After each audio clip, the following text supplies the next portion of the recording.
Gusto mo ba ma-experience ang much more sa buhay mo ngayon? Much more provision, much more wealth, much more success, much more health, much more life, much more good relationships with your family and friends? Listen to this. Sa Bible, eto ang sabi. Through one man's disobedience, si Adam, sin entered, death reigned, curse spread. Isang tao lang at naapektuhan tayong lahat.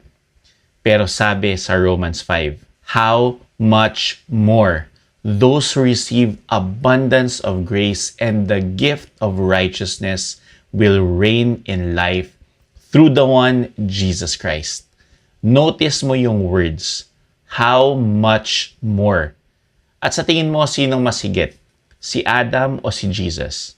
Siyempre si Jesus, di ba? Hindi lang ito reversal, it's an overflow. Kung malakas ang epekto ng kasalanan dahil kay Adam, mas malakas ang epekto ng grace dahil kay Jesus. Kung nag-reign ang death dati, much more we reign in life right now. Hindi lang survival mode, hindi lang mediocre life. We reign in life. That means abundant life. Through one man's obedience, si Jesus, may righteousness ka. Ibig sabihin, nasa tama ka. May grace ka, may authority ka, may favor ka, may blessings ka. So stop accepting a defeated life. Receive abundance of grace. Receive the gift of righteousness.